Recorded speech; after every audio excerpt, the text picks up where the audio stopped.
सभी को मेरा नमस्ते। आज मैं आपको पढ़ाने जा रही हूँ हिमालय के बारे में।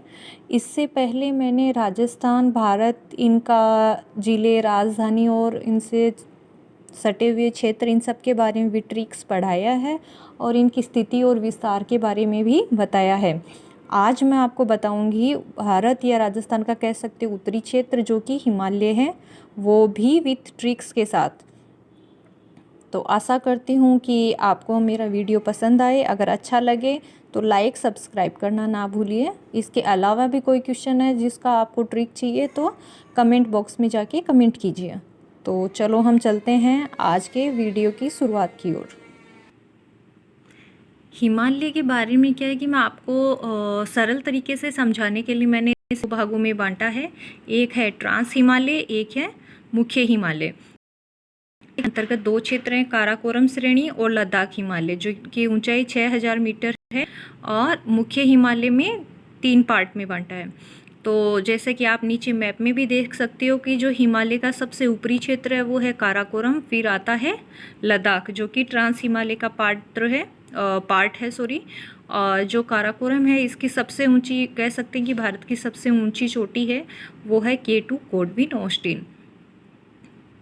उसके बाद हम चलते हैं मुख्य हिमालय की ओर, जिसके 3 क्षेत्र हैं, वृद्ध हिमालय, मध्य हिमालय या लघु हिमालय, शिवालिक या ब्राह्य हिमालय। वृद्ध हिमालय की भी ऊंचाई 6000 है। उसके अलावा सब ऊंचाइयाँ घटती जाती है। जो मध्य या लघु है उसका 1500 से 45, और शिवालिक या बाह्य हिमालय है जो कि नीचे की ओर जाते हैं, तब आता है उसको 600 से 1500 मीटर। वृद्ध हिमालय है, इसमें मोस्टली ज़्यादातर चोटियाँ ही हैं सम्मिलित, और इसकी सबसे ऊंची चोटी जो है उसको कहते हैं माउंट एवरेस्ट। उसके बाद कंचनजंगा आती है सेकेंड। तो शायद आप समझ गए होंगे कि हिमालय को 2 भागों में बांटा है। सबसे ऊपरी उत्तरी क्षेत्र जो ट्रांस हिमालय, और उसके नीचे की ओर जब हम उत्तर से पूर्व की ओर जाते हैं तो उधर आता है मुख्य हिमालय, जिसको 3 क्षेत्रों में बांटा है। ट्रांस का काराकोरम, लद्दाख, और वृद्ध, मध्य, लघु, शिवालिक या बाह्य हिमालय। तो काराकोरम लद्दाख मैंने दिखाया है, वैसे ही मैं आपको मैप में दिखाती हूँ कि नीचे हम जब उत्तर से पूर्व की, तो पहले वृद्ध हिमालय सबसे ऊपर, फिर मध्य में आता है लघु या मध्य हिमालय, और सबसे नीचे की ओर बाह्य हिमालय आता है। अब मैं आपको समझाती हूँ ट्रांस हिमालय, जो आप मैप में देख रहे हो ऊपर का पार्ट इसका। तो ट्रांस हिमालय, जिसको अन्य नाम तिब्बती टेथिस हिमालय भी कहा जाता है इसे, इसमें जो सम्मिलित है काराकोरम, कैलाश, लद्दाख, जास्कर ये, और जो ट्रांस हिमालय अवसादी चट्टानों का बना हुआ है। नदियाँ जो आती है ट्रांस हिमालय के अंतर्गत वो है सिंधु ब्रह्मपुत्र नदी, जो कि यहाँ से निकलती है। और इसकी सबसे ऊंची चोटी जो मैं पहले भी आपको बता चुकी हूँ काराकोरम की, K2 गोडविन ऑस्टिन है। तो ट्रांस हिमालय की सबसे ऊंची चोटी जो मानी जाती है वो है K2 गोडविन ऑस्टिन, और जिसकी लंबाई है 8611 8611 मीटर। तो इसको और भी इजी तरीके से आप याद रख पाओ, इसलिए मैंने एक ट्रिक बनाई है। तिब्बती टेनिस खेल रहे थे ट्रांसफार्मर के पास में, दिख रहा होगा आपको, तिब्बती टेनिस खेल रहे थे ट्रांसफार्मर के पास, बॉल चली गई, कैसे लाएं जाकर बॉल, क्योंकि करंट होता है ट्रांसफार्मर में। अपवाद हुआ, क्या तू लाएगा ब्रह्मा सीधे जाकर। तो तिब्बती टेनिस खेल रहे थे, मतलब तिब्बती हिमालय, टेनिस, टेथिस हिमालय, तिब्बती हिमालय और टेथिस हिमालय। बॉल जो टेनिस खेल रहे थे ना ट्रांसफार्मर के पास, मतलब ट्रांस हिमालय के पार्ट हैं ये, उन्हीं का नाम है। तो ट्रांसफार्मर से आपको याद रहेगा ट्रांस हिमालय, और तिब्बती टेनिस खेल रहे थे मतलब तिब्बती हिमालय और टेथिस हिमालय। उसके बाद में बॉल चली गई, अब ये तो सीक्वेंस बनाया है। तो कैसे लाए जाकर, क्योंकि करंट होता है ट्रांसफार्मर में, तो कैसे लाए मतलब कैलाश, कैसे लाए लद्दाख, जाकर मतलब जासकर, करंट होता है मतलब काराकोरम, काराकोरम में ही भी कर आता है पहले, तो करंट होता है। कैसे, कैसे मतलब कैलाश, लाए लद्दाख, जाकर, कैसे लाए जाकर, करंट होता है। क्या तू लाएगा ब्रह्मा, एक जो लड़का है उसको बोला जाता है कि क्या, अपवाद होता है सॉरी पहले, कि करंट होता है तो कैसे लाएं, आपस में सब अपवाद करते हैं एक दूसरे से। तो अवसादी चट्टानों का बना है मतलब अपवाद होता है, क्या तू लाएगा ब्रह्मा सीधे जाकर, तो क्या तू से K2 गॉडविन ऑस्टिन, और जो नदियाँ निकलती है ब्रह्मा सीधे जाकर मतलब ब्रह्मपुत्र और सिंधु नदी। तो आई होप आपको ये ट्रिक्स बहुत अच्छी लगी होगी और आपके समझ भी आ गया होगा सारा ट्रांस हिमालय से रिलेटेड। और अब हम चलते हैं मुख्य हिमालय की ओर। मुख्य हिमालय में सर्वप्रथम आता है वृद्ध हिमालय, जिसमें नंगा पर्वत से नामचा नारवा तक फैला है। इसमें मैंने आपको पहले भी बताया था कि सबसे ज़्यादा चोटियाँ अगर सम्मिलित है वो वृद्ध हिमालय में माउंट एवरेस्ट, कंचनजंगा, धौलागिरी और नामचा, वारवा और नंदा देवी ऊंचाई से। और सबसे बड़ी मतलब चोटी से उसके बाद सेकंड थर्ड कौन सी है उस हिसाब से मैंने सारी चोटियों के नाम लिखे हैं। धौलागिरी, नामचा, वारवा, 7756, नंदा देवी। तो इसको याद रख सकते हो वृद्ध हिमालय की बड़ी चोटी पर माऊ ने कंचन को मकान धोने और नेम प्लेट नंद की लगाने को कहा।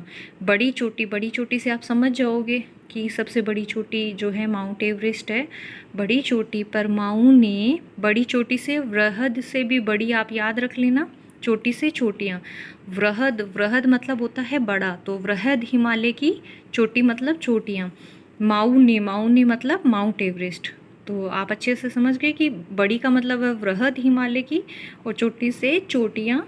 माऊ ने माउंट एवरेस्ट, कंचन को कंचनजंगा, मकान धोने को, मकान मतलब मकालू, धोने को धोलावीरा कहा, और नेम प्लेट मतलब नामचा, वारवा, नंद की लगाने को कहा, मतलब उससे छोटी सबसे छोटी है जो वो है नंदा देवी। सो ये ट्रिक आपको समझ आ गई होगी। अब हम चलते हैं लघु या मध्य हिमालय की ओर, जिसमें जैसे वृद्ध हिमालय में चोटियाँ ज़्यादा है वैसे ही यहाँ घूमने के क्षेत्र ज़्यादा हैं लघु या मध्य हिमालय में। तो इसमें मुख्य दरें बनिहाल और पीर पंजाल है। पर्यटन क्षेत्र है मसूरी, नैनीताल, रानीखेत, दार्जिलिंग, अल्मोड़ा, डलहौजी नगर। और जो दून और द्वार के जो क्षेत्र आते हैं वो भी लघु हिमालय के ही अंतर्गत आते हैं। तो इसमें मैंने ट्रिक बनाई है कि बन्नी को पीर बाबा की लघु या छोटी दुआ दुनिया घुमा देती है। मेरे नैन में दाजी डाल दो खेत का काजल। तो बन्नी को लघु या छोटी दुआ से तो आप समझ गए हो लघु हिमालय या मध्य हिमालय। तो बन्नी को पीर बाबा की लघु दुआ, जो छोटी सी भी दुआ होती है ना बाबाओं की, उसमें इतना मतलब ज़्यादा प्रभाव होता है कि आपको ऐसे फील होता है कि पूरी दुनिया की खुशियाँ ही आपको मिल गई हैं।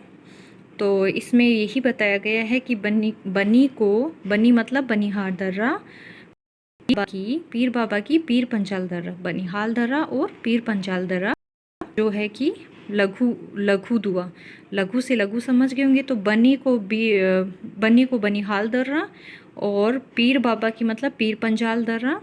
लघु दुआ समझ गए होंगे आप, लघु से लघु हिमालय। दुआ से दुनिया घुमा देती है, जो दुआ है उनकी वो दुनिया घुमा देती है। दुआ से हो गया द्वार के क्षेत्र जो है ना, द्वार लिखा होता है बाद में, अलीपुर द्वार। दुनिया मतलब दून लिखे हुए क्षेत्र जो हैं, देहरादून। तो पीर पंजाल और बनिहाल दर्रा और दुआर क्षेत्र और दून वाले जो क्षेत्र हैं वो सब लघु हिमालय के ही अंतर्गत आते हैं। उसके बाद हम चलते हैं मेरे नैन में दाजी डाल दो खेत का काजल।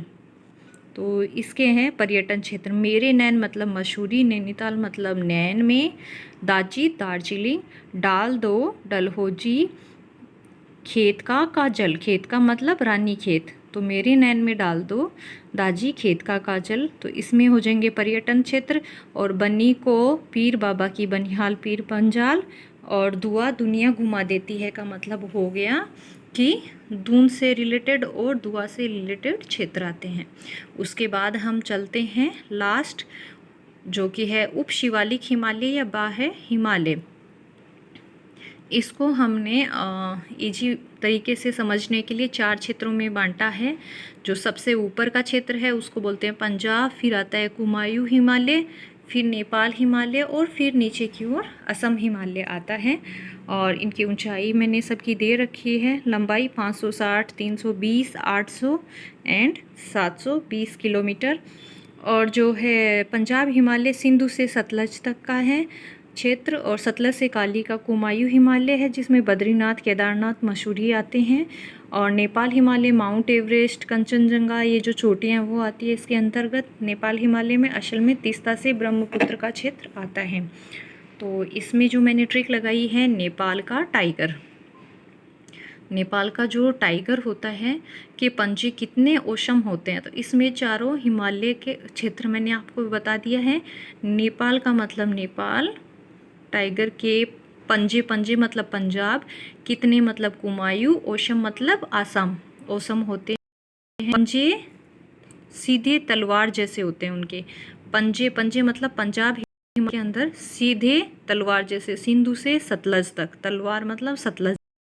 और उसके बाद में किस तरह है, सीधा काटता है, किस तरह मतलब कुमायूं, सीधा मतलब सतलज, काली मतलब काटता है, पाल पर खाके, पाल पर खाकर, और वो तृप्त हो जाते हैं, कैसे भी खा के पाल पर, और वो तृप्त हो जाता है। किसी भी पाल पर बैठ के काट के भी वो तृप्त होता है। नेपाल काट कर काली से तृप्त होता है तीस्ता, और उसके बाद में तृप्त होकर के ब्रह्म को याद करता है। उसके बाद तृप्त होकर तीस्ता से और ब्रह्म को याद करता है, मतलब ब्रह्मपुत्र।